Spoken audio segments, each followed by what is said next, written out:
Hello. Hi, guys. My name is Dee Williams, and I am your number one recruitment trainer and coach. And I'm here to talk to you about starting your very own niche recruitment and staffing. Hi guys, my name is Dee Williams. I do this every time. I am your number one recruitment and coach, recruitment trainer and coach. And I'm here to talk to you about starting your very own niche. Okay, that's all. I just need to be able to see you guys when you put messages in the inbox, and I hate missing that.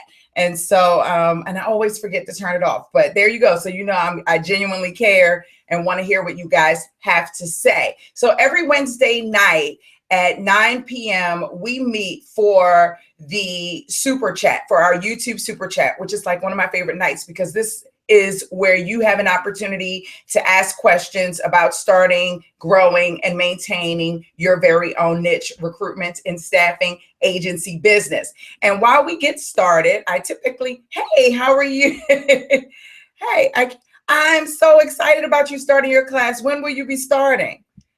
When are you getting started? Let me just see. See, I can't see. Let me go in. So I want to be able to see all of you. Hey, RS, how are you? Hey, Henry, how are you? Hey, Ricky son, how are you?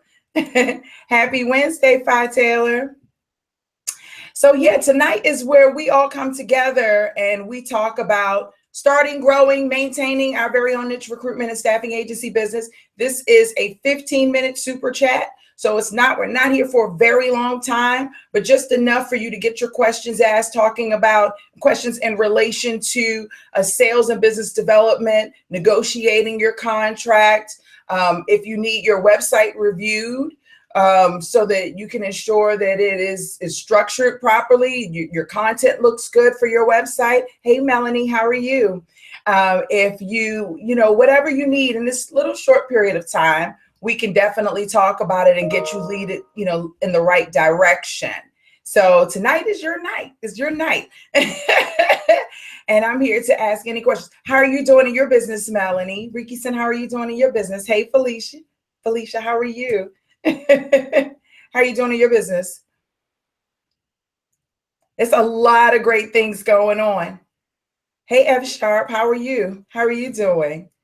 It's good to see you all here. So everybody here is thinking of or has started their very own niche recruitment and staffing agency business.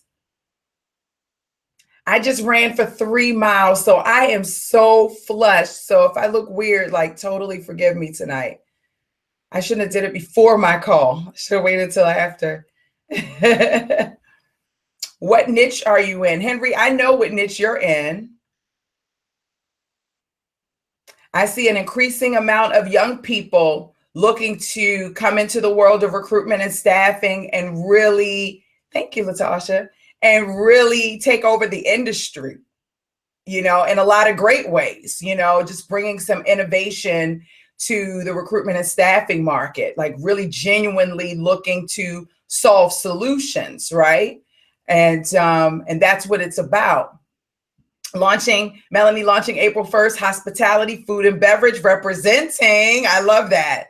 That's awesome. You're in the beginning process, just got incorporated F Sharp. That's great. Congratulations. Every step towards the success of the growth of your business, the success of your business is a win. So that's amazing. I love it. That's awesome. So while we're here, while we have a little bit of time, as your questions are rolling in, I'll let you know that, I've had a couple of calls with some staffingpreneurs on a one-on-one basis, and just talking about the fear around sales and business development, the fear around going to get your contract, your first contract, not really sure, about this cold calling thing and what's the difference between cold calling and warm calling. And is this going to be easy? Is this going to be hard? And I'm afraid of sales and I don't want to bother them. I kind of just want the sales to just fly unto me. And, and then I say, whoa, and then it just happens. And for some people, it will happen that way. But for some people, they're going to have to put in a little bit of work. And, I raised a question today. I posed a question today to a couple of the staffingpreneurs that I spoke with. And I asked, have you ever taken a moment to sit back and to change your perspective about sales and business development, about the word, about how you feel about it, about what you believe it is, about how you define sales and business development? Because a lot of us look at it as the old school code. It's a big concern of ours. A lot of people are thinking of sales and business development as like this old school method where all you do is, like pick up the phone and cold call. But there really is a rhythm, a system, a process to sales and business development and staffing. And the first thing that you have to do, that you have to know, is how to seek out the challenges that a company is having and how to tie them into providing staff. That's really the key. And then constant follow-up and research. So you put all of those together in one little bucket and you've got a full-blown process. And it's no longer something that you're afraid of because you're seeking out a problem that you can solve. It's like finishing that puzzle piece. And I don't know if many of you have played with puzzles or put a puzzle together, but or played a video game where you had to put all the blocks in a certain way. It's like that. It's like you're putting the pieces together. So you're looking for an issue that they're having, whether they're telling you, whether you're seeing it on Glassdoor, based on the employee feedback, whether you are hearing about it on social media, whether you've read an article about it, it doesn't matter. You're finding that challenge, that issue that they're having, and then you're going to ask questions to find out more about it. But in the meantime, figure out how you can add staffing into that. Can you provide your people, into that space? If you see someone wanting to plan an event, or you see every year, Melanie, that someone plans an event around the same time of the year, maybe a year in advance, you start having conversations with them, especially around the time of the event, especially if the person is currently doing it is not doing a great job. And sometimes things fall apart. So if you're calling, everything is about timing. If you're calling around that time, then you'll put yourself in a better position. We could just definitely talk about that later, but just throwing some tips out there for you, as you are growing your businesses. F sharp, we're in the beginning process. It's just got incorporated. Okay, I read that point. RSB, what's the best way to source consultants to work on an interim contracts? Don't want to use people who are in between jobs, more so looking for professionals that want to work on projects on a regular basis. I mean, it really is about, asking, right? You want to look at their resumes. You want to see who's already consulting, who's already doing gigs like that. And then reach out to them and start asking them questions. And then the key will be to ask for referrals, right? The key is going to be to ask for referrals, because they're going to tell you, give you referrals of other people that are doing it that may not be found on LinkedIn or Facebook or what have you, in a place where you're easily able to find them. Mm-hmm. Of course we can. You can just reach out to me at identifiesconsulting.com. And I'll put the link in the box below. We can definitely. F sharp, why is sales a big concern of yours? What niche are you in? Just wondering. I know a lot of people are concerned about sales, but when you're passionate about your business, sales, it's no longer about the sale. It's about how many problems can you solve? How many puzzle pieces can you put together? How many lives can you impact? And then the money just flows after that once you get to that point. But the whole time that you're thinking, I got to make a placement, and like almost obsessive about it to the point where you're making yourself sick, it's like, don't do that. You got to walk into this, kind of with confidence, like knowing that it's going to manifest itself, and it will. It really will. Okay, so that's good. So you're working on a volume model.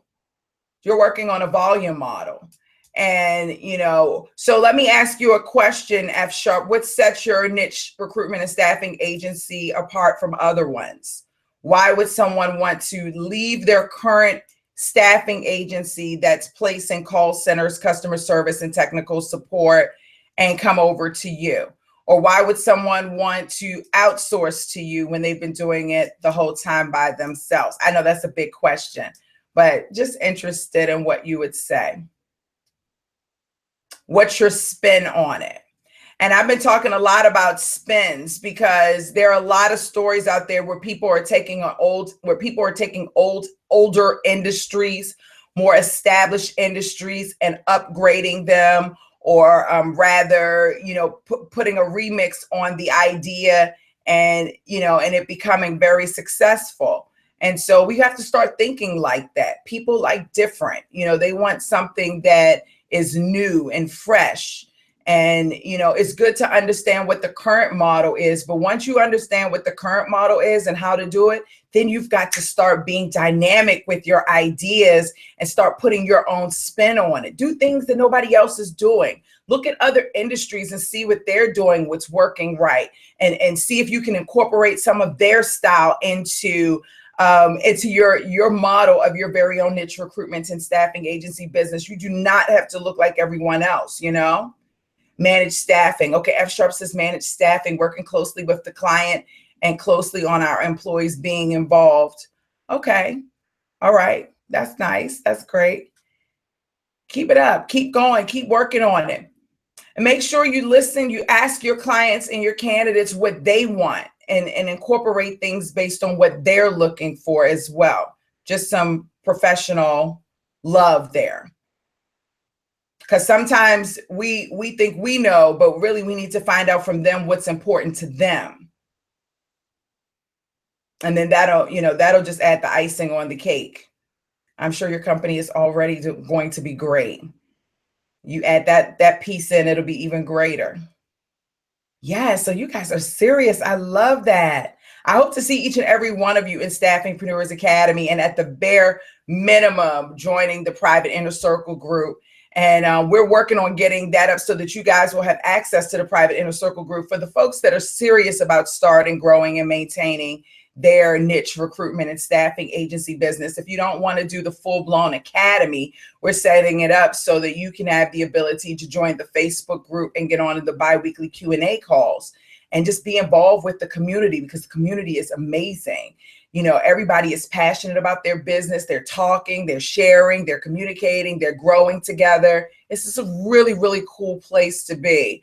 And I just I asked them to do testimonial videos, and I was like in tears because the testimonials were amazing, but I don't want to put them out yet until we're ready to launch it. So just be on the lookout, because it's coming. If you don't want to join the full academy, if you join the full academy, then you'll have access. And you'll be, in the know, in the mix with everyone. But it's pretty cool. And it was just great to hear all the testimonies of how it's helping people grow internally, within themselves, as well as their niche recruitment and staffing agency businesses.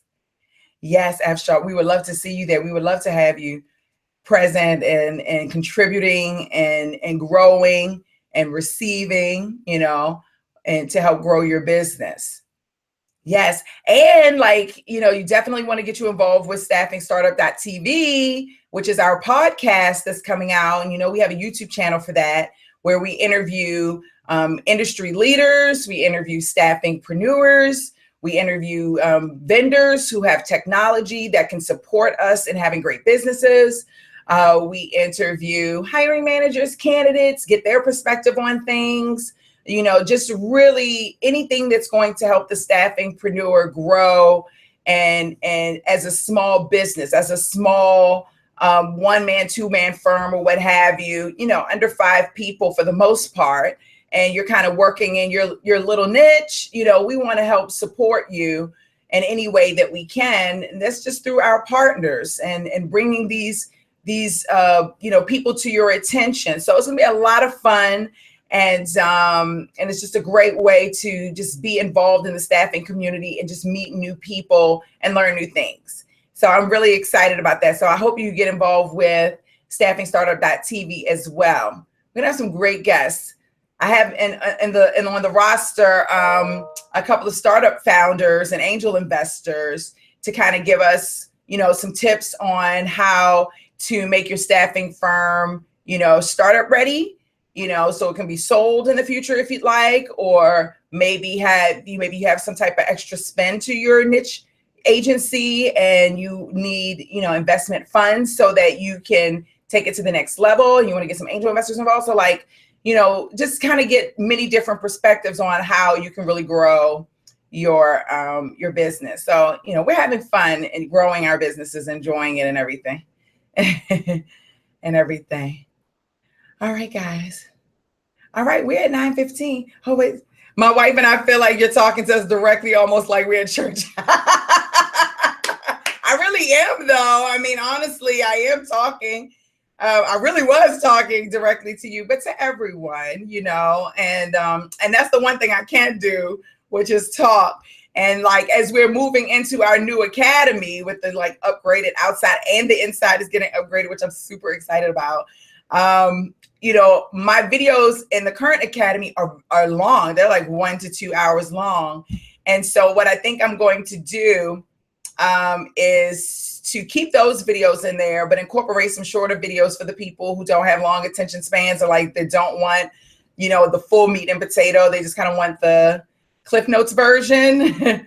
So I think, you know, we'll do something like that as well. Let me just see. Do I have to incorporate when I start? Legally, that's something you want to ask an attorney. I'm not supposed to give out legal advice. At least that's what my attorney says.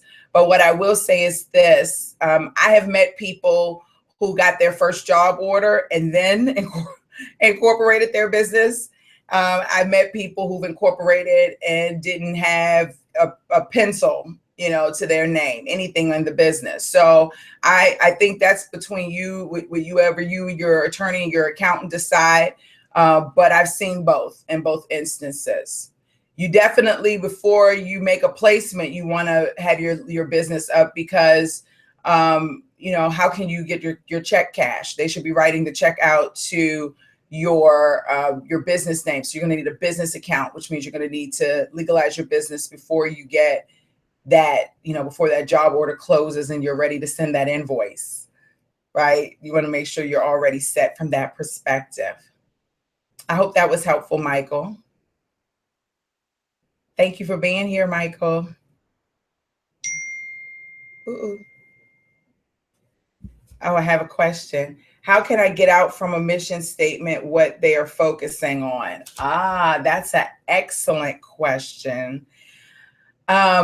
So earlier I mentioned, hey, Lynette, how are you? Earlier, I mentioned that you know, this is one of my staffingpreneurs and they're participating and we've been coaching and training, but I also mentioned that a lot of times when you're trying to get to know a company, to learn more about the company, and he's talking about specifically through the sales and business development process, you know, you want to go and take a look at their mission statement, their value statements, their goals.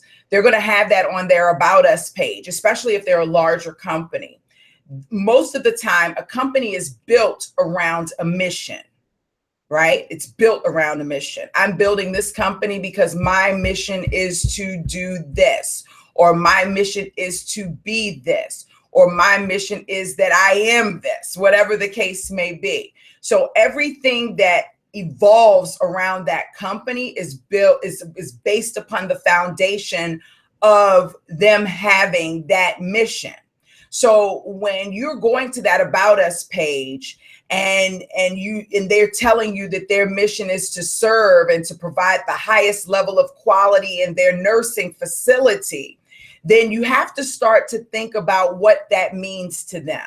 So keep reading, but you want to kind of figure out how important that is to them and how that relates to recruitment and staffing. So if they're looking for the highest, they want to provide the highest quality of nursing you know, services than anyone else, that's their mission, then that means that they have standards. And that means that not any old nurse can just kind of walk in there and become an amazing employee, right? They have to have they have to hit a bar in order for them to work there. So you've got to decide how you want to use that information to extend the conversation. And I always suggest that you start off with a question. Hi, I noticed that on your mission statement, you said that you're looking to provide the highest quality of nursing solutions. Let me ask you a question. Does your nursing staff reflect the highest quality? Are you experiencing that? Are you in the position where you're delivering that? Do you know? So you start a provoking conversation. You, if you've talked to someone that's worked there before and they gave you feedback, then you can share that, not who the person was and what the position was, but you can say, you know, hey, I'm a recruiter and I speak to people, and you know, I've spoken to, you know, maybe a number of employees, or I've spoken to an employee or so that has had feedback, and one of the big things that they've said was da da da da da da da. I would like to talk to you a little bit about da da da da da. How is that impacting your hospital rating? How is that impacting, you know, the time that's being taken? So you have to start asking questions. You start off kind of not an assumption, but you start off kind of forming an idea of what the challenge may be or what the challenge could be, and then going from there and asking questions to get more information. That's to kind of break the wall and to start to build that rapport, one, that you being an industry expert. Now, one of the things that I would also do is I would take the time to do research around whatever topic you're assuming that the challenge they may be having. And better yet, just staying abreast of what's going on, because at that point, if you're able to speak intelligently about, you know, the scenario that they're experiencing, then it gives you more weight. And if you're able to provide statistics about a conversation, or, you know, talk about something that you've experienced or you've read or you saw, then that also brings more validity to, you know, what you're saying. Again, further building that relationship, developing that relationship with that hiring manager, and invoking some serious conversation, right? Invoking some serious conversation around what they have going on in their office.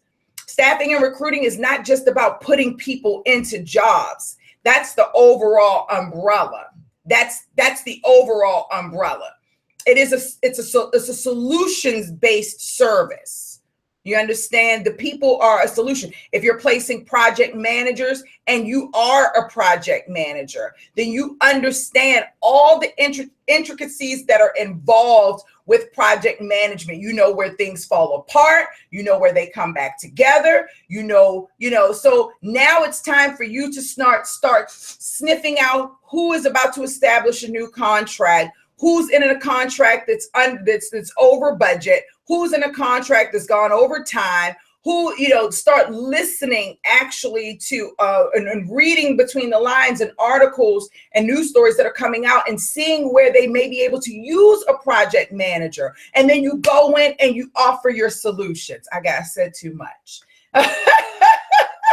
I said too much. It really is about, you know, becoming a solution. That's what sales is about. It's about solving a problem. And if you can see sales and business development from that perspective, if you can see sales and business development from that perspective, and not from the perspective of, oh, I got a cold call, oh, you know, then I'm telling you, you'll enjoy the process. You definitely won't worry about sales and business development, and you'll become addicted to it.